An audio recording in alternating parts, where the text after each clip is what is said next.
selamat datang kembali di Albera atau Alumni Bercerita di episode 22. Nah, akhirnya kita bisa menemani para champs kalian ini selama beberapa waktu ke depan nih. Sebelum mulai, kita perkenalan diri dulu. Aku Rafila dan aku Naila. Kita berdua dari angkatan 2024 dan juga dari staf hubungan luar kampus HIMKA UIN Jakarta periode 2025.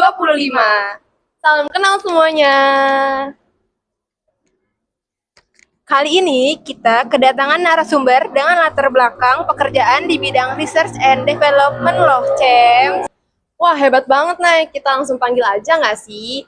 Halo, Kak. Halo.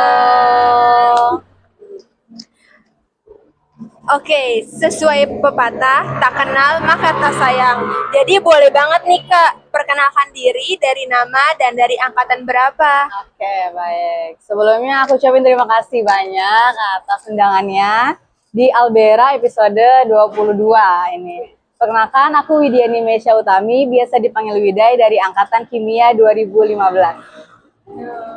Salam kenal, Kak Wida.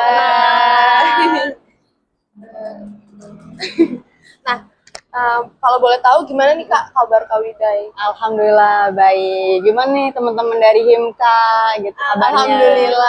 Alhamdulillah. Sehat. Sehat ya. Masih sehat. Dan semoga para champs yang nonton ini juga selalu sehat ya. Amin. Nah, kita langsung aja nih, Kak, ke inti dari podcast ini. Oke. Dan kalau dilihat dari profil Kak Wida itu kan kakak saat jadi mahasiswa aktif pernah mengikuti lomba-lomba gitu ya. Iya. Dan salah satunya lomba-lomba LKTI. Iya, betul. Nah, boleh tuh Kak diceritain perjalanannya selama mengikuti lomba-lomba tersebut. Gitu, Kak. Oke. Pertama kali aku lomba LKTI itu di UNS, Universitas Negeri Solo. Waktu itu dari Kimia UIN ada 2 grup. Ada grup angkatan 2014 sama aku 2015 gitu. Nah, aku waktu lomba di UNS itu kita UIN masuk grand final 10 besar gitu. Jadi kita berangkat ke UNS untuk memaparkan lomba karya tulis ilmiah, itu aorta. Nah, itu aku ngambil judul tentang bioremediasi, tapi kita nggak penelitian, kita hanya studi literatur. Jadi kita mengumpulkan beberapa jurnal dari penelitian yang sebelumnya gitu. Tapi kita saat itu masih rezekinya di grand final, sampai tahap grand final. Nah, tim aku, kita cari lagi lomba untuk LKTI. Nah, qadarullah itu ada di LKTI Unpad tingkat nasional. Nah, tim aku ada Fala, dia sama aku bertiga. Nah, itu yang berangkat kami bertiga. Jadi sebelum proses ke submit full papernya itu kita benar-benar seleksi dari abstraknya dulu. Ya, abstrak tentang penelitian bioetanol dari biji sama kulit durian. Gitu. Jadi kita submit abstraknya, alhamdulillah lolos, baru kita menuju penelitian. Itu proses pembuatan jurnalnya, itu kita penelitian di PLT Lantai 3. Jadi selama liburan kita nge-lab. Wah. Gitu, jadi liburan semester berapa ya? 4 ke 5 kalau nggak salah itu tahun 2017. Jadi karena dari tim aku itu aku yang suka duren, jadi aku yang beli duren. Biji sama kulitnya aku keringin gitu. Nah, itu aku keringin, aku bawa ke PLT Lantai 3, kita potong-potong, preparasi dulu gitu. Di preparasi kita hidrolisis, habis itu fermentasi, kemudian destilasi, lalu dapat bioetanol. Gitu, dapat bioetanol. Nah, dari situ kita susun full papernya dari abstrak sampai pendahuluan, metodenya, terus pembahasan, kesimpulan sampai daftar pustaka. Nah, kita submit, kemudian ada pengumuman, alhamdulillah kita masuk grand final 10 besar gitu. Dari berbagai universitas juga sih, kita ada dari Universitas Hasanuddin, Unpad, terus USU juga ada, dari Padang juga ada waktu yang aku ingat. Jadi kita berangkat ke sana naik bus kita bertiga. Alhamdulillah diakomodasi sama HIMKA. Waktu itu periodenya Kak Imat. Gitu. Nah, kita bawa hasil penelitian kita bioetanol sama kita prepare juga ternyata nggak cuman pemaparan karya tulis kita, jadi kita tuangkan dalam poster. Nah, saat itu kita memilih dosen Pak Tarso, pembimbing lomba kita. Nah, beliau juga dulu pada saat mahasiswa pernah mengikuti lomba karya tulis ilmiah, jadi kita tepat milih Pak Tarso gitu. Jadi benar-benar diarahkan sama beliau bagaimana penulisan dari, kan biasanya kita jurnal tuh fontnya kecil-kecil gitu kan ya. Nah, bingung kan font yang di poster tuh segede itu gitu bagaimana gitu kan. Jadi sama beliau diarahkan font-fontnya untuk terlihat jelas lah bagaimana dibaca dari pihak juri membacanya gitu, sama kita sebagai peserta untuk pasti kan melihat berbagai poster yang dipajang gitu. Itu sih. Nah, saat itu kita bawa semua prepare dari karya tulis, hasil penelitian kita bioetanol juga kita bawa. Terus juga kita prepare sama Pak Tarso bener-bener yang sebelum kita berangkat ke Bandung kita prepare pertanyaan. Jadi Pak Tarso melontarkan pertanyaan-pertanyaan, mempersiapkan. Jadi kita udah ada misalkan kayak spesifik pertanyaannya, kita harus udah siap nih nanti di jurinya menanya apa gitu. Jadi ditelaah sama Pak Tarso kemungkinan pertanyaan yang keluar, jadi kita udah spare ada persiapan jawabannya gitu.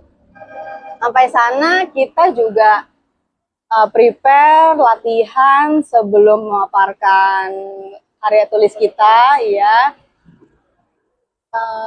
Setelah itu diberi waktu dari dewan juri untuk membaca karya kita melalui poster itu gitu. Gitu sih. Posternya tuh kayak singkat gitu ya? Posternya itu bentuknya kayak gimana? Gede, dia kayak poster biasa ukuran berapa ya? Mungkin A3 kali ya, yang cukup besar gitu. Jadi benar-benar dituangkan dari abstrak, pendahuluan gitu. Terus kita lihat juga kan, kita compare sama dari universitas lain, itu juga kita ngerasa kita puas gitu dengan hasil yang benar-benar kita tuangin di posternya. Cukup kelihatan ya dari jarak 10 cm, soalnya benar-benar diajarin sama Pak Tarso gitu. Coba kalau lihat dari 10 cm tuh kelihatan nggak sih fontnya gitu. Nah, itu berarti kan nilai plus kita gitu. Terus juga pada saat memaparkan hasil penelitian pun kita alhamdulillah pede gitu. Jadi kita bertiga benar-benar saling kerjasama untuk menjawab pertanyaan dari dewan juri gitu. Jadi yang dinilai bukan dari isinya aja ya, Kak, tapi dari fontnya, dari karakteristik, dari kriterianya gitu. Iya, betul. Jadi kita juga belajar nggak dari yang benar-benar jurusan kimianya, kita juga belajar sistematikanya, bagaimana sih penulisan abstrak, jurnal, tingkat nasional gitu. Jadi ada benar-benar sistematikanya gitu. Kalau boleh tahu Kak, itu Kakak nyiapin buat lomba itu tuh berapa lama ya Kak waktunya gitu? Oke, kalau untuk waktunya itu di sebulan ya kalau nggak salah sih, benar-benar waktu singkat juga iya singkat, benar-benar kita kayak kejar tayang gitu kan. Jadi benar-benar pas liburan kita ke kampus gitu. Waktu itu sama Kak Adau sih. Kak Adau, kita mau nge-lab ya gitu. Kita mau nge-lab, mau penelitian nih, lomba karya tulis gitu. Oh iya boleh gitu. Yang penting rapi, kita tanggung jawab gitu sih. Jadi aman. Jadi selama sebulan ke lab mulu ya? Iya, 1 bulan full benar-benar pure penelitian untuk mendapatkan hasil karya tulis ilmiah gitu. Kalau boleh tahu Kak, itu kan terdiri dari kelompoknya itu 3 orang ya? 3 nah orang. Itu kayak pilih sendiri ya? Oh iya, benar-benar banget. Jadi pas aku pertama kali lomba karya tulis ilmiah di UNS di Solo, itu aku sama rekan aku Fala sama Meru bertiga. Nah, itu dibimbing sama Bu Eka waktu itu. Nah, pas yang ada kloter perlombaan lagi nih, ada info lagi, aku sama Fala, ayo Fal, kita ikut lomba lagi yuk gitu. Jadi kayak bener-bener kita cari pengalaman, gak cuma organisasi aja, kita juga bisa cari pengalaman di tempat lain, lomba non-akademik gitu. Kita kan juga membangun relasi dengan universitas lain juga, itu sih nilai poin plusnya gitu. Jadi bener-bener, ayo ajak siapa lagi ya, waktu itu Meru berhalangan deh kalau nggak salah. Jadi ajak siapa lagi nih, kita satu, oh Dias gitu. Jadinya kita bertiga, angkatan 15 juga, kebetulan satu kelas juga. Oh, satu kelas. Iya, kelas Berarti A. kalau lomba kayak gitu selalu dari prodi yang sama, Kak? Atau pernah sama prodi lain gitu? Kalau setahu aku bebas nggak apa-apa. Kayak waktu aku di Unpad itu ada malah dari teknik perkapalan, terus biologi, biokimia. Yang penting satu tim dari universitas yang sama. Oh, yang penting universitasnya Iya, ya sama. universitas yang sama. Oke. Kalau menurut kakak nih kak, part apa sih kak yang paling susah saat mengerjakan lomba-lomba kayak gitu, kayak mempersiapkannya gitu mungkin? Baik, kalau untuk part struggle-nya itu nyari penelitian apa nih yang terbarukan gitu. Beda dari penelitian yang sudah banyak jurnal-jurnal gitu. Itu yang pertama. Yang kedua itu kita benar-benar cari topik permasalahannya apa sih, rumusan masalahnya juga dari penelitian ini yang benar-benar beda dari yang sebelumnya gitu. Ketiga, untuk benar-benar cari partner yang benar-benar mau berjuang buat goalnya nih, tujuan kita apa gitu, mengikuti lomba ini, pengalaman tentunya gitu. Terus kalau untuk menang atau kalah itu kan bonus apa yang kita udah usahakan ya gitu. Itu sih penting kalau untuk dari struggle-nya.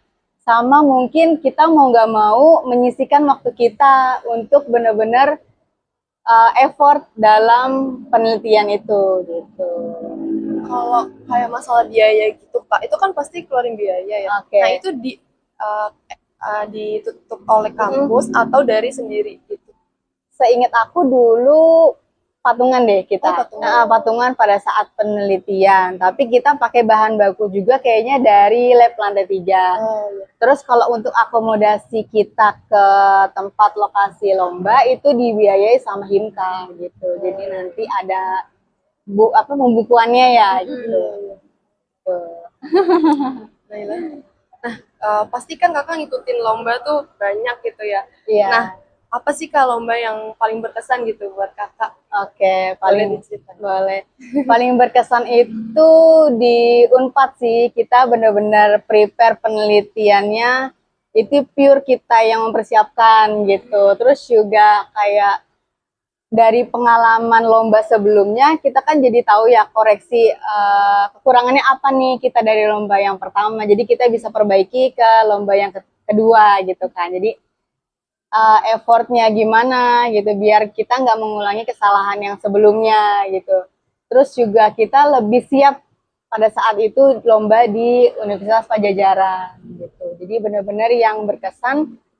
Tahu-tahu kita sebenarnya nggak expect untuk di juara kedua sih waktu itu, kayak tuangin penelitian udah pede, terus posternya pede juga, kita saat menjawab pertanyaan dari Dewan Juri PD itu udah puas sih sebenarnya, cuman ya alhamdulillahnya diberi kesempatan di juara kedua gitu. Ya, alhamdulillah. Jadi benar-benar apa ya,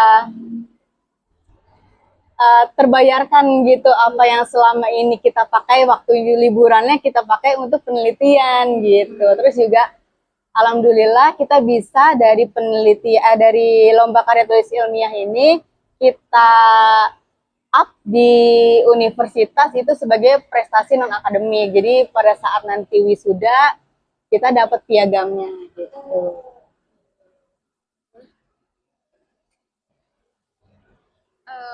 Kalau boleh tahu kak, kakak tuh ngikutin lomba ini itu buat kayak ngebuktiin diri sendiri, kayak kalau bisa nih ngikutin lomba, atau kayak buat nambah skill, atau cuma buat awalnya have fun aja gitu kak?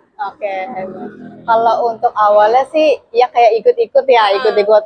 Coba gitu. Awalnya kayak coba deh kita memberanikan diri nih buat ikut lomba gitu. Karena kalau nggak dicoba kita nggak tahu gitu kan. Akhirnya ya udah kita coba aja dulu deh, submit abstraknya, mau menang mau masuk mau enggak ya udah, yang penting kita bisa progres nih ibaratnya gitu. Terus kalau untuk dari yang progres kita udah submit, terus lama-lama kayak seru juga ya gitu kalau untuk ngikut-ikut lomba. Kita juga banyak relasi yang kita kenal, entah dari jurusan kimia, dari jurusan lain, dari universitas. Kita juga ibaratnya bangga membawa nama, nggak jurusan kimia aja, tapi Universitas UIN Jakarta gitu sih. Jadi ada nilai plusnya sendiri, terus nggak hanya relasi, nggak hanya kita berpikir kritis juga untuk menuangkan tulisan kita nih di dalam abstrak, di dalam karya tulis ilmiah. Kita juga kedepannya tuh mikir untuk pengalaman kita selama mahasiswa itu nggak hanya organisasi nih, kita untuk meningkatkan value kita, misalkan untuk persiapan setelah lulus melamar kerja, kita juga bisa ningkatin menunjukkan value kita ke HR gitu untuk persiapan interview. Jadi nggak hanya organisasi, kita juga bisa lo ada hasil penelitian lo selain skripsi gitu, ada penelitian karya tulis ilmiah gitu yang bisa kita paparkan gitu, kita jual ibaratnya ke HR gitu. Kalau boleh tahu, kakak tuh mulai suka ikut lomba-lomba gitu, kayak nggak harus karya tulis ilmiah sih. Iya. Itu dari kapan? Apa dari kecil atau? Oke, baik. Kalau iya bener banget, dari aku SMP itu aku Wow. dipilih sama guru waktu itu lomba matematika, tapi memang belum juara gitu ya. Itu aku juga bingung sih kenapa kok bisa aku gitu kan, jadinya kayak aku ya udah, aku dipilih sama guru aku di bidang matematika, ya udah aku ikuti waktu itu di bimbel deh kalau nggak salah, Primagama waktu itu. Terus pada saat SMA juga OSN ya, OSN matematika, aku sama teman aku ditanding dulu nih sebelum satu yang gol gitu, tapi akhirnya teman aku yang masuk gitu. Terus emang nggak ada juara sih pada saat sekolah, tapi pernah ikut lomba. Terus selain akademik, aku juga ngikut lomba paskibraka waktu SMA gitu. Waktu itu aku pembawa baki, tapi juara 3 atau harapan 1 itu aku lupa gitu sih. Berarti kakak aktif banget ya, Iya. nggak cuma di akademik. Emang suka lomba. Di non-akademik. Emang aku Kayaknya. suka challenging kayaknya. Iya. Gitu. Tapi dari dulu MTK ya? Iya, malah Kimianya. iya bener. Jadi pas aku mau daftar universitas, itu aku sama temen aku tuh kayak, dia MTK deh. Aku takut soalnya emang dia tuh effortnya di MTK tuh bener-bener yang seangkatan gitu. Jadi aku apa ya, aku nggak mau di luar jurusan nih gitu. Tapi aku yang suka matematika, apa nih hitungan, kayaknya kimia deh gitu. Jadinya aku pilih kimia waktu itu. Itu juga pilih satu doang, kimia UIN. Oh iya. Iya, alhamdulillah masuk jalur undangan gitu. Keren, keren. Nah, menurut kakak tuh ikut lomba-lomba gitu sepenting apa sih sebagai mahasiswa aktif gitu kak? Oke. Kalau bagi aku ya yang udah melewati sampai tahap sekarang itu penting banget sih menurut aku. Jadi kayak tadi yang aku bilang, selain kita bisa menuangkan ide untuk perumusan masalahnya, itu kan juga melatih kita buat menulis ya, menulis belum tentu tulisan kita sesuai gitu kan, dari kalimat bahasa Indonesianya udah baik atau belum gitu kan, dari sistematika penulisan, dari hasil jurnal yang kita kutip gitu. Itu benar-benar kita melatih sebelum skripsi. Nah, skripsi itu kan pasti ada abstrak, pendahuluan gitu kan. Tapi kan ini lebih dikerucut lagi dalam cuman beberapa halaman aja gitu. Itu kita bisa melatih pembacaan kita juga untuk pengambilan kata-kata dari segi daftar pustakanya, tinjauan pustakanya. Kita kan juga rajin-rajin baca juga gitu. Terus juga nggak hanya dari sisi akademiknya juga, kita juga bisa cari peluang untuk bertukar pikiran juga sama peserta yang lain. Relasi juga. Iya, memperluas relasi, karena kan juga nantinya kita di kehidupan pekerjaan, kita kan juga saling bonding relasi juga ya, adaptif juga ke semuanya. Itu juga relasi. Terus apa ya, nilai poin plus kita sih gitu untuk di nantinya menghadapi setelah lulus nih kita mau apply pekerjaan, kita udah setidaknya sudah mempersiapkan tabungan lah ibaratnya, kita udah modal buat masukin ke CV, terus tinggal kita memaparkan apa yang kita gapai gitu pada saat masa kuliah itu. Skill komunikasinya juga ya, Iya, Kak, komunikasi sangat itu meningkat. penting banget, kayak public speaking gitu, menjelaskan juga gitu, kayak tukar pikiran sama relasi baru gitu sih. Banyak banget ya manfaatnya. Iya, banyak Iya. banget manfaatnya gitu. Penting. Iya. Penting berarti ikut lomba ya. Penting. Oke Kak, selama mengikuti perlombaan yang pernah Kakak ikuti nih, Iya. terus Kakak tuh pernah nggak sih ngalamin kekalahan atau fase yang udah Yang bikin kakak nggak semangat gitu, buat Kak. kuliah gitu kayak Oke. udah capek gitu. Oh iya iya benar. Capek itu manusiawi ya Iya. gitu. Jadi kita ada benar-benar titik yang up and down itu pasti kan kita punya struggle-nya masing-masingnya. Kayak ibaratnya ujiannya masing-masing gitu kan. Kita bisa ngelewatin itu atau enggak gitu kan. Waktu itu aku pernah struggle di semester akhir. Semester 7, semester 8. Jadi ada temen deketku nih yang udah nggak ngambil mata kuliah, sedangkan aku masih ngambil kimia organik. Bu Siti. Bu Siti love banget. Kayak apa ya, kimia organik bener-bener harus, lo harus paham gitu, lo harus ngerti gitu kan. Itu tuh waktu itu aku juga sebagai ketua angkatan 2015, aku ngajak teman-teman aku buat ayo kita saling bantu untuk persiapan sempro, semha, sidang. Aku kumpulin teman-teman aku gitu untuk bantuannya, kan kita kalau bukan angkatan kita sendiri siapa lagi gitu ya. Kayak koordinir buat jadwal-jadwalnya, persiapan ke dosennya gitu kan untuk konsumsi gitu. Terus sama pointer lah pengadaan nih, kita ngumpulin uang gitu. Tapi kan dari kita untuk kita gitu ya. Itu posisinya aku memang lagi perbaikan kimia organik gitu. Jadi kadang dosen nanya kan, kamu udah sempro belum? Belum Bu, saya masih ada kendala di kimia organik gitu. Terus Bu Siti tiba-tiba nanya juga, kamu udah sempro belum? Kok ngurus-ngurus mulu gitu kan? Langsung down. Iya. Terus kayak belum Bu gitu. Mohon doanya. Saya juga lagi project dosen sama Bu Sri waktu itu kan kimia pangan. Tapi saya masih ada perbaikan sama Ibu ya bilang gitu. Terus tapi aku kayak face to face sih, apa sih kendala aku. Bu Siti sebenarnya baik gitu kan, untuk memantau mahasiswanya benar-benar membantu banget gitu. Pada saat aku perbaikan benar-benar beliau pantau aku gitu. Aku juga perbaikan kayak minta tolong dibimbing juga sama beliau gitu kan. Aku juga kalau nggak dari semangat aku siapa lagi gitu kan, karena kalau bukan dari diri sendiri yang gerak gitu ya dari teman-teman juga iya support, dari orang tua juga support. Tapi kan kalau kitanya males, kitanya nggak mau gerak, kitanya nggak mau berjalan, susah ya kalau bukan dari diri sendiri gitu kan. Akhirnya aku minta tolong bantuan temanku juga nih, ada beberapa angkatan aku juga perbaikan kimia organik gitu. Kita saling support, sama-sama belajar gitu. Sampai tempat kampus ya kimia organik, ntar selingin sama persiapan abstrak gitu, persiapan buat bener-bener kita beriring buat maju sempro gitu.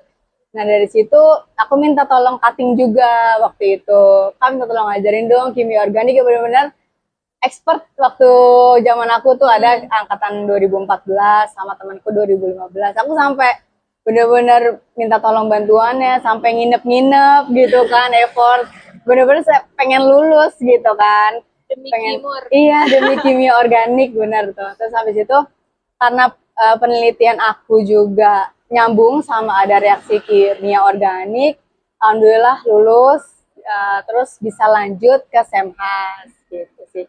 Bener-bener kayak itu struggle aku yang ada teman-teman aku udah pada sibuk penelitian, aku sama beberapa masih berjuang demi kimia organik gitu loh. Kayak oh tapi hikmahnya sih bener-bener kayak oh iya ya penting juga nih kimia organik dan kepake alhamdulillah sampai sekarang kerja gitu.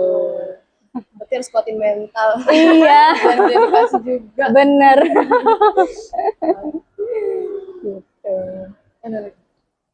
Nah, tapi kan banyak ya Kak yang takut gitu buat ikut lomba karena takut gagal duluan Kak. Oh Menurut gitu Kakak ya. gimana sih kayak cara ngatasin perasaan gitu? Oke, nah dulu juga aku tuh tanya sama senior.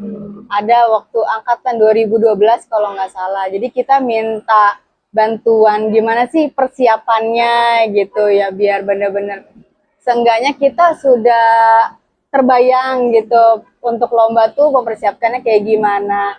Takut sih itu wajar ya kayak ya takut gue nggak bisa ini nggak bisa itu terus gimana nanti untuk maparin ke depannya gitu itu wajar tapi jangan lebih besar takutnya lebih besar usahanya gitu jadi usaha tenang terus kita minta dukungan atau minta support gitu apa namanya dari yang sudah pengalaman misalkan dari angkatan kimia berapa nih kalau udah pengalaman lomba atau dosen juga bisa kayak Bu saya mau ikut lomba gini boleh minta tolong untuk bantu bimbing gitu nanti prepare-nya seperti apa gitu jadi benar-benar yang kita cari tahu dulu lombanya seperti apa kita nanti jabarin juga tentang apa nih nanti baru mungkin ada masukan dari senior kah atau dari dosen gitu sih. Berarti dari diri kita harus ada kemauan yang kuat Iya, ya. ada kemauan yang Niatnya udah kuat. dikuatin. Iya, betul gitu. Kayak kita udah mau pilih lomba ini, ya mau gak mau kita harus benar-benar lakuin, kerjain gitu. Nah, menurut Kakak soal ngikutin lomba gitu, ada nggak sih skill dari mengikuti lomba-lomba tersebut yang bakal kepake di saat bekerja? Saat bekerja ya. Skill itu tentunya kepake banget sih dari yang skill kita pengetahuan lebih tepatnya itu kimia ya dengan jurusan kita kimia gak hanya kimia kita juga bisa kayak skill lain untuk kayak penggunaan Microsoft-nya juga gitu untuk teknis-teknisnya terus untuk skill komunikasi itu penting juga. Jadi kan kita nggak monoton hanya kimia aja. Kita juga bisa mempelajari skill lain dari adaptasi juga gitu kan ke orang-orang baru gitu. Ada nggak sih Kak momen di tempat kerja Kakak yang ngebuat Kakak tuh kayak ngerasa kalau skill yang Kakak pakai saat lomba tuh kepake gitu di tempat kerja saat ini? Oke. Kalau untuk skill yang lomba ataupun selama kuliah kita tuangin di pekerjaan itu sebenarnya banyak ya. Jadi kayak kita ibaratnya komunikasi dua arah itu penting dalam hal pekerjaan karena kita mesti memaparkan hasil report kita gitu. Kita bisa ngeklik nggak nih sama atasan kita gitu, nyambung nggak sih gitu kan. Kalau apalagi pada saat interview gitu kan HR itu kita kan ibaratnya pintu pertama ya sebelum nanti kita ke user ke manajemen juga gitu kan. Itu tuh penting kalau kita nyambung sama HR oh berarti komunikasi apa namanya peserta ini cocok nih nantinya untuk bisa menjelaskan secara detail gitu kan apa pelaporannya dari pihak kita ke manajemen gitu. Selain itu kita juga berpikir kritis sih. Jadi kayak benar-benar ada masalah kita harus bagaimana nyikapinnya kan harus tepat cepat juga gitu. Problem solving. Iya, problem solvingnya juga itu sih dari komunikasi problem solving terus juga ilmu yang kita dapat selama berkuliah ataupun di luar kuliah kayak organisasi itu kan juga penting ya gitu kita membangun relasi tidak hanya kita di kuliah organisasi tapi kan di kantor juga ada beberapa divisi jadi kita harus membangun itu juga jadi kan kita kayak antar kerjasama juga ya pasti kan tektokan beberapa divisi nah itu membangun komunikasi itu penting. Nah, setelah lulus kuliah tuh Kakak pernah nggak sih kayak ngalamin kebingungan atau kayak susah gitu Kak untuk dapat kerja? Benar-benar jujur banget itu kayak gimana ya, kan pada saat selama kuliah tuh aku nggak yang kayak teman-teman tuh ada yang sambil ngajar gitu kan, pasti sambil ngajar bimbel private gitu. Nah itu enggak, aku jadi kayak kuliah organisasi, ya pernah ikut lomba terus pulang karena kan aku juga spare jarak rumah ya gitu kan. Nah, kalau untuk kebingungan sempet iya, karena waktu aku lulus 2020 awal itu, terus habis itu corona. Oh iya. Zaman Februari 2020, Maretnya corona gitu kan. Aduh gimana ya, alhamdulillah Bu Sri menawarkan aku untuk membantu proyeknya beliau. Jadi pada saat aku skripsi tentang aktivitas antioksidan dari tempe kacang merah, itu dibuat proyeknya ke jurnal internasional waktu itu sama buku nasional gitu. Jadi benar-benar tempe kacang merah itu sebelumnya ada di tahun 2013 Kak Cici. Nah, Kak Cici ini tempe kacang merahnya sebagai antihipertensi. Jadi produk tempe dibuat biskuit. Biskuitnya itu diuji antihipertensi. Nah, aku waktu itu tempenya aja. Tempe sebagai antioksidan. Nah, kedua penelitian ini dijadiin satu untuk dipublis ke jurnal internasional. Pada saat itu dosennya ada Bu Siti, Bu Ana, sama Bu Sri bertiga. Kak Cici sama aku berlima jadinya. Nah, aku ditawarin project, ya udah aku ambil nih karena peluang aku juga untuk menambah CV gitu, untuk di interview juga kan. Jadi nggak apa-apa, aku sambil apply di lowongan pekerjaan juga job street. Aku juga mengerjakan proyeknya Bu Sri gitu. Itu hampir 1 tahun deh kalau nggak salah pengerjaan job untuk jurnal sama buku. Nah, sambil itu aku juga kayaknya gue harus cari pendapatan nih lagi. Jadi aku ngajar bimbel. Aku ngajar bimbel juga SMP, SMA, kimia sama matematika. Nah, dari situ terus aku ditawarin juga, Widya kamu udah kerja full time belum? Belum Bu, yaudah ngajarin anak saya. Jadinya private anaknya Bu Sri. itu pekerjaan pertama kan? Iya, matematika waktu itu. Terus habis itu kayaknya aku nggak bisa nih kayak part time terus gitu kan. Jadi aku coba cari yang full time. Nah, pekerjaan pertama aku alhamdulillah sebagai marketing. Marketing consumable instrumentasi kimia. Jadi instrumentasinya itu ada AS, ada HPLC, spektro UVV gitu. Nah, aku support yang consumable-nya kayak kolom, lampu katoda AAS, terus TUVET spektro UVV gitu. Nah, aku coba tekunin kan, itu kan karena aku baru pertama kali kerja ya sebagai marketing, tapi ya ada kimianya sih, tapi nggak yang benar-benar pure kimia. Tapi tekad aku mau yang kerjanya di lab gitu. Jadi kan ada juga yang oh, udahlah gue lulus kerja apa aja dulu, yang penting gue cari pengalaman gitu kan. Nah aku enggak, aku pokoknya harus kimia gitu kan. Karena setelah 4,5 tahun aku belajar, aku mau nuangin apa yang aku dapat selama 4,5 tahun ini gitu kan. Akhirnya aku berdoa berulang terus apa yang aku pengen gitu kan. Jadi aku resign di marketing ini, aku resign untuk coba di apply R&D sama QC gitu. Alhamdulillah lolos, waktu itu di Inbrand di kawasan industri Pulau Gadung. Itu pabriknya sudah lama juga, tapi lebih ke fokusnya ke hair care sama body care gitu. Nah, pada saat aku masuk, itu aku ditunjuk juga sebagai PJT, penanggung jawab PKRT. Jadi PKRT ini perbekalan rumah tangga kayak household gitu, sabun cuci tangan, desinfektan. Nah, pabriknya ini itu kosmetik, tapi mereka mau jual juga produk PKRT.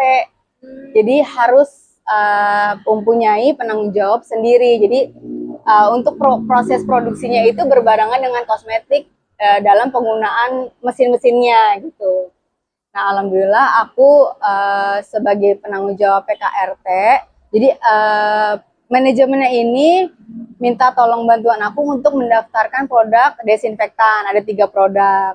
Nah itu jujur aku pengalaman pertama banget, aku nggak tahu apa-apa gitu. Jadi aku cuman bermodalkan buat cari tahu sendiri bagaimana proses pendaftaran produk PKRT di Kemenkes waktu itu.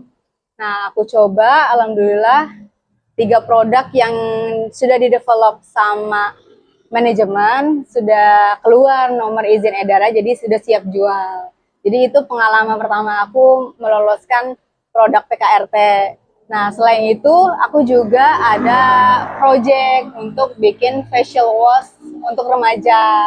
Ini keren. Itu facial wash, jadi aku R&D-nya itu. Biasanya itu aku sama manajemen yang terjun langsung karena aku single fighter waktu itu. Bener-bener sendiri menaungi beberapa divisi. Itu challenging juga. Itu Keren nanti ya. mungkin teman-teman juga ada yang nantinya single fighter juga, kayak sebenarnya itu sulit tapi mahal pengalamannya karena kita nggak dari situ, dari mana lagi untuk mendapatkan kriteria itu gitu kan. Terus setelah jalan 2 tahun di pabrik sana, itu aku kayak gencar-gencarnya skincare yang in-brand pada melonjak gitu kan. Kayaknya aku mesti naikin ini lagi nih, tantangan aku nih gitu. Jadi aku termotivasi untuk aku cari opportunity baru karena kalau udah nggak dari cari opportunity, aku bisa berkembang gimana lagi gitu kan. Jadi aku mau cari yang skincare kayaknya bakalan nggak ada matinya nih gitu menurut aku gitu. Itu kayak kebutuhan primer kan. Jadi aku coba untuk apply lagi, tapi aku juga cari pelatihan karena kita kan cuman baca ingredients aja itu nggak ngerti ya dia sediaannya apa nih, liquid kah, padat kah, atau serbuk gitu kan, atau powder gitu. Jadi aku coba untuk ambil kelas formulasi. Nah kelas formulasinya itu dia ada basic, water base, emulsion kayak krim-kriman, hand body, day cream gitu, sama balm and oil. Nah aku ikut ketiga-tiganya.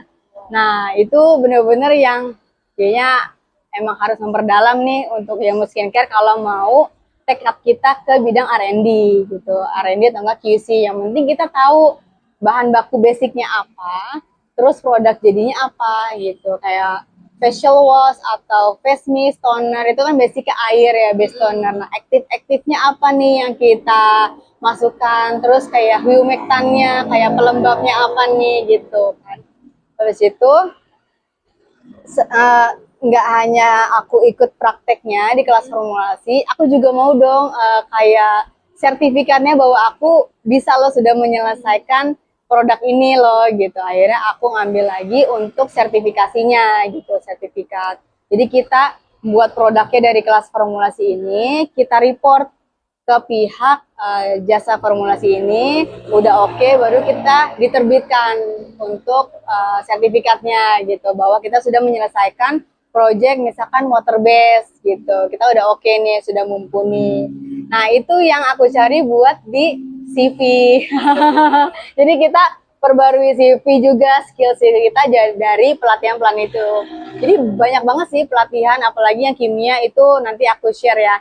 Itu bener-bener yang apa ya, teorinya dapat juga, prakteknya dapat. Karena kan kita hanya di kampus, ibaratnya pelajaran aja gitu ya, praktek sih juga dapat, tapi kan terbatas ya, karena kan sudah ada SKS-nya segala macam. Nah, kita harus berani cari di luar kampus gitu, di luar kita pokoknya yang benar-benar apa ya, praktisinya yang expert gitu. Jadi kita kan bisa belajar dari mereka gitu kan.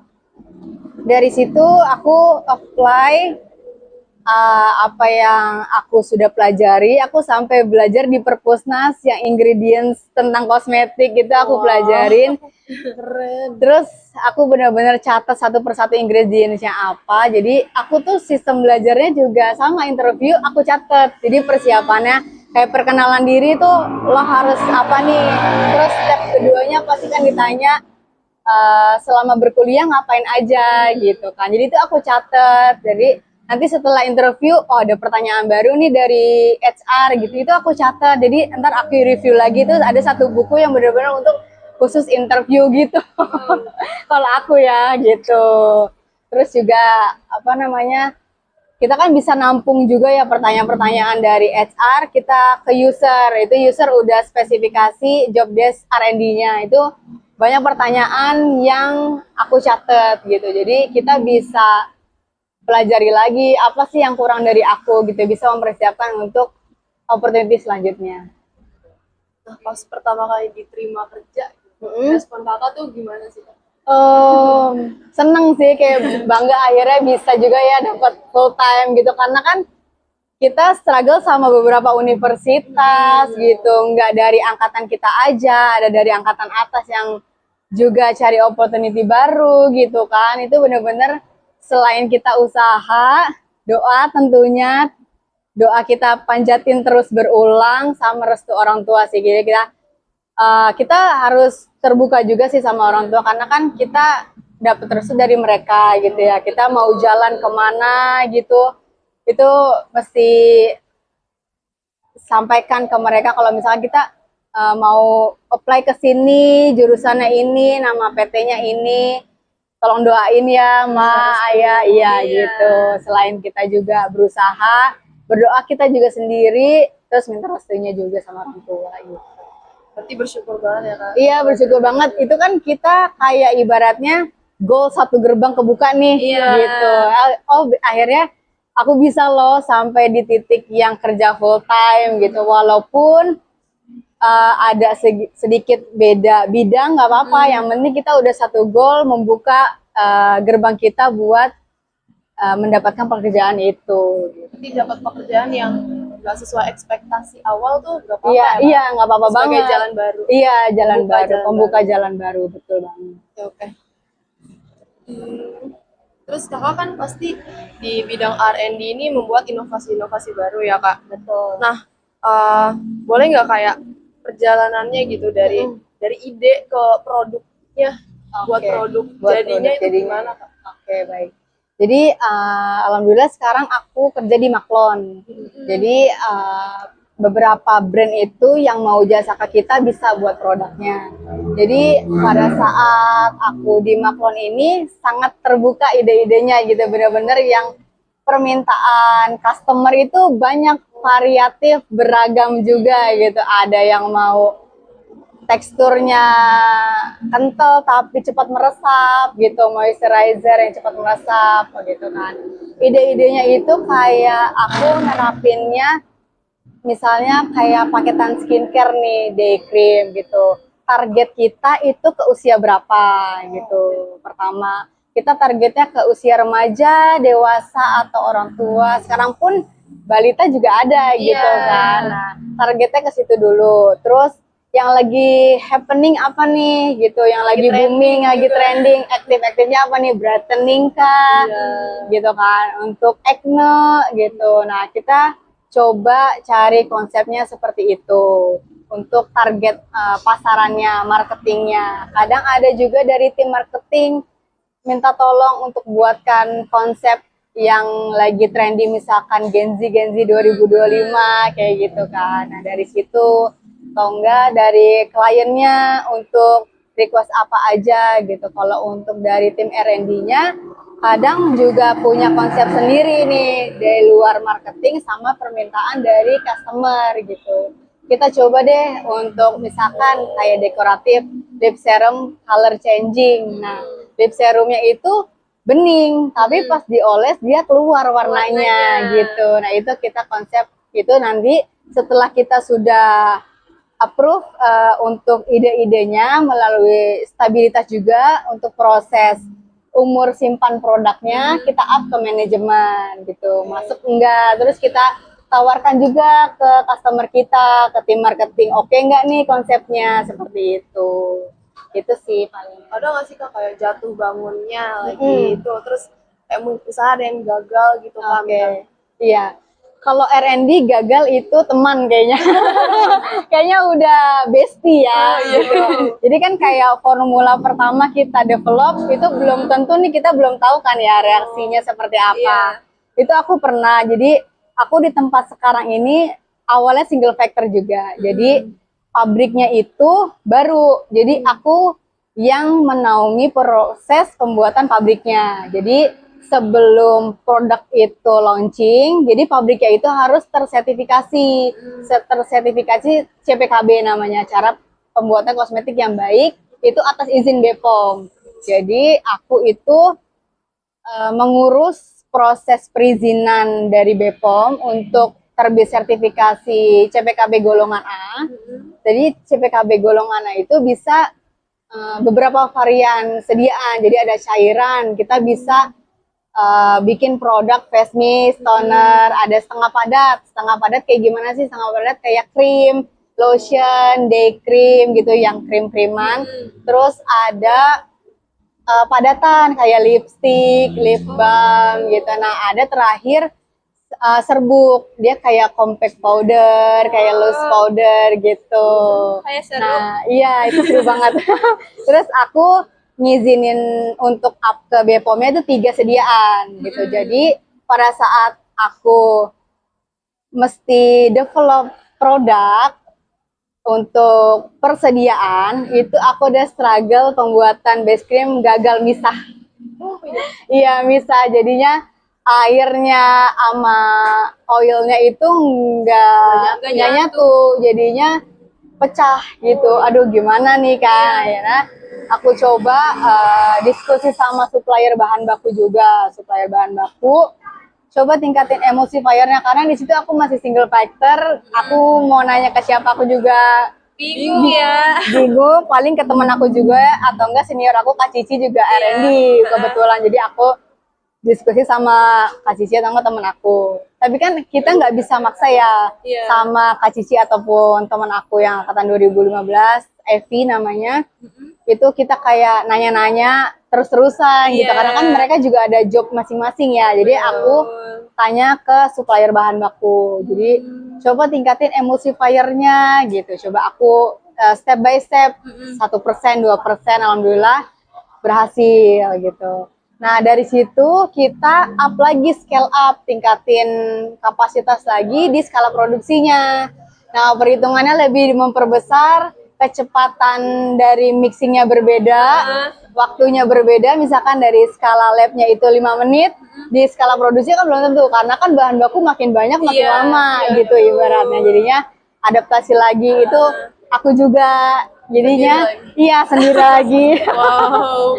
Jadi ya udah aku karena itu pengalaman pertama juga aku juga jadinya ya udahlah aku jalanin. Memang sempat up and down, struggle juga, aduh gimana ya, pusing, iya pusing banget karena aku juga yang ngurus sertifikat CPKB juga, untuk develop juga, pengadaan bahan baku juga, sama pengadaan lab juga, jadi sendiri gitu.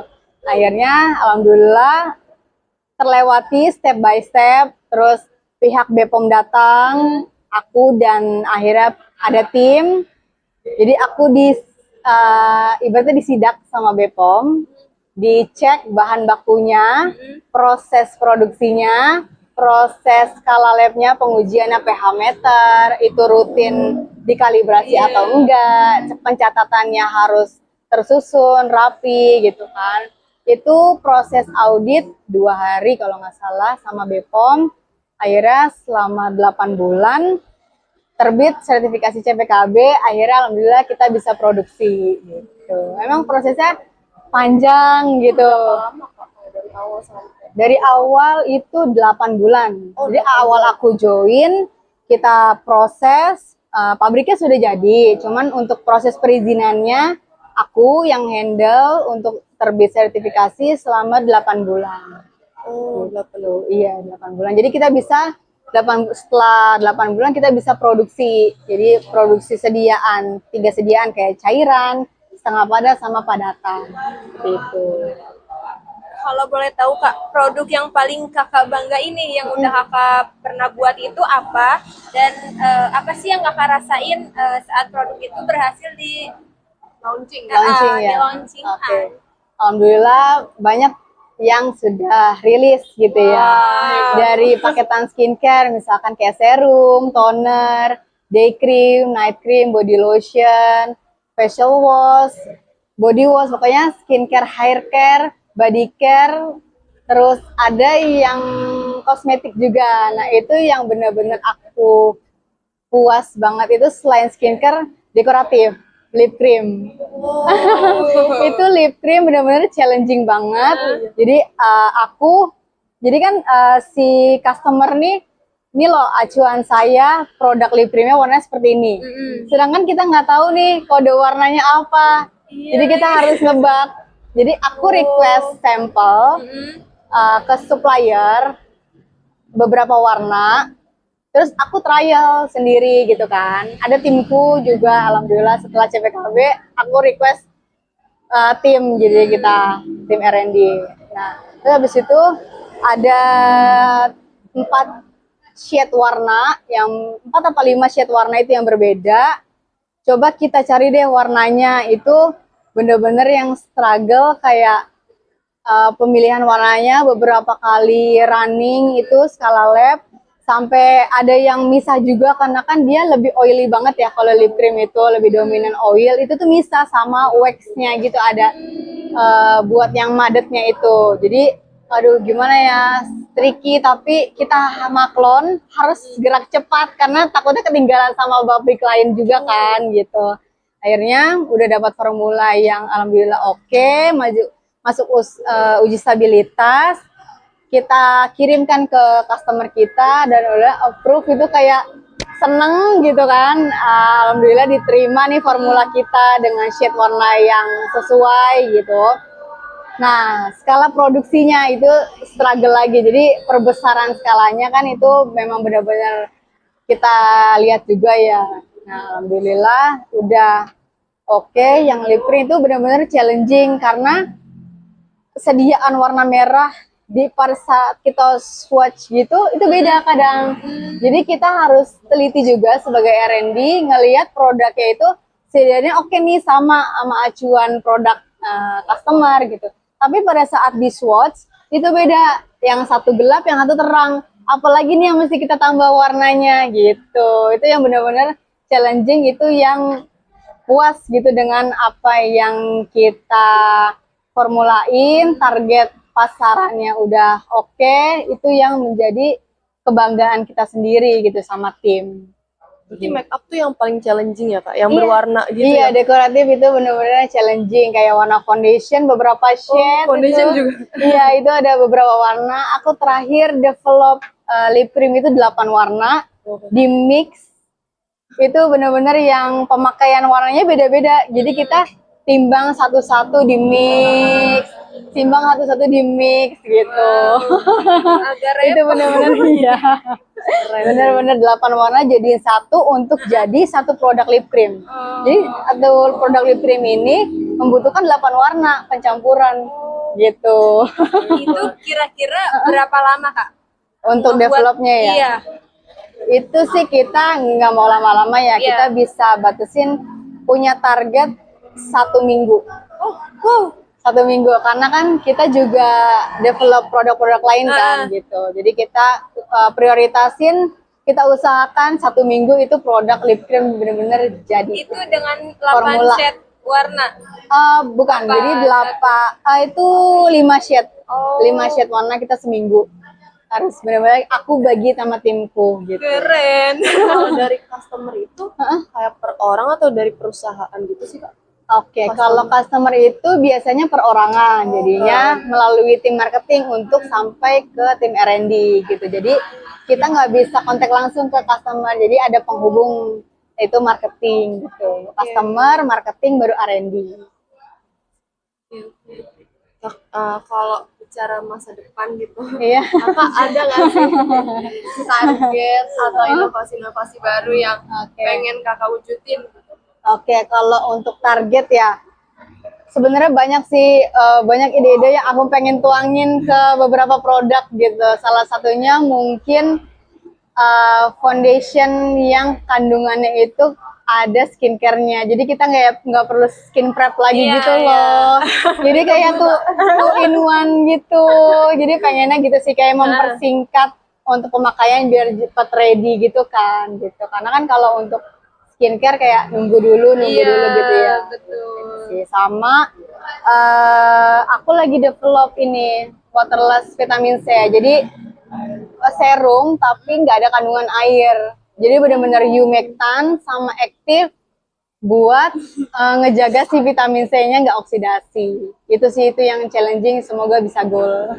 Amin, semoga bisa cepat terwujud. Amin. Tapi keren sih karena kan kakak ngerasain sendiri ya kayak pakai Iya. foundation, Betul pakai banget. serum, terus Iya. kakak juga yang bikin. Jadi Iya. kakak tahu apa yang kakak pengenin. Iya bener banget kayak apa sih inovasi yang setelah kita rasain gitu loh, kita ada Apa yang ya? kurang gitu Iya, ya. apa yang kurang bisa kita improve gitu.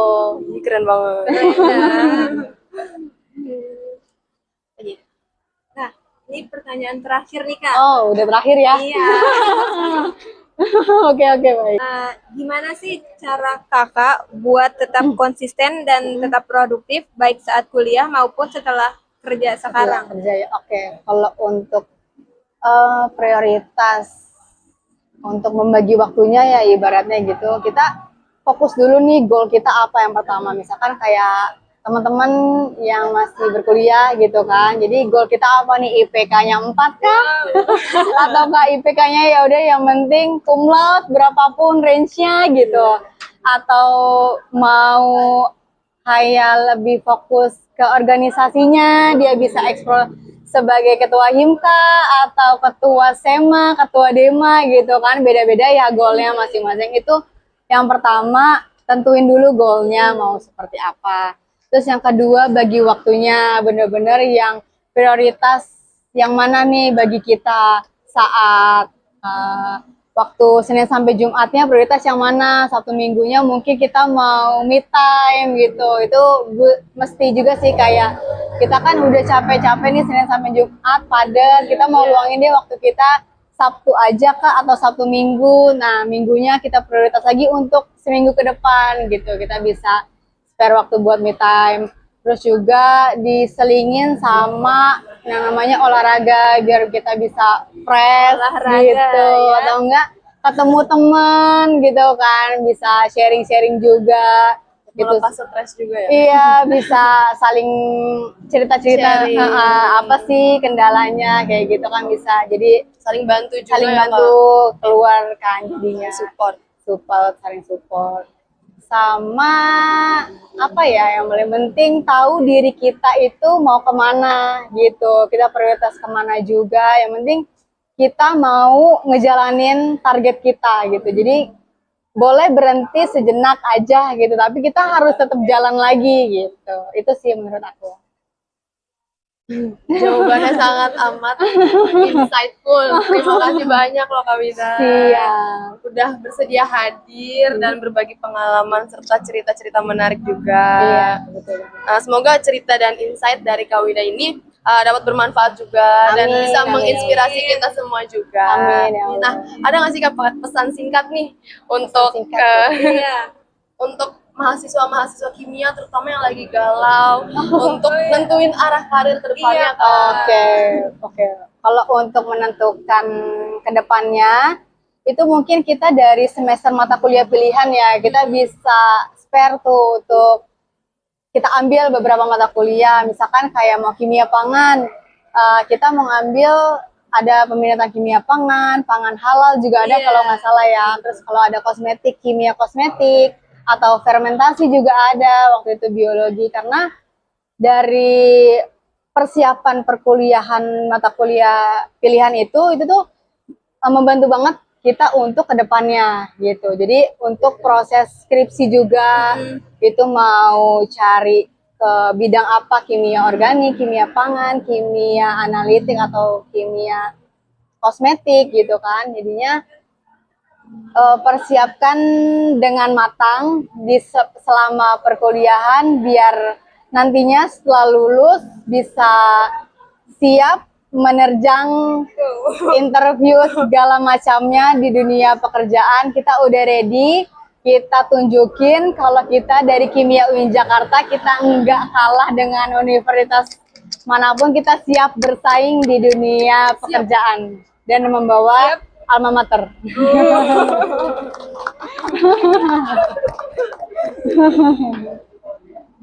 Oke, James, sekian sesi Albera episode 22 pada hari ini. Aku Naila, aku Rafila, dan kita pamit untuk undur diri. Terima kasih udah nemenin di Albera episode 22. Sampai bertemu di episode Albera selanjutnya. Bye-bye. Terima kasih. Terima kasih, Kak. Terima kasih.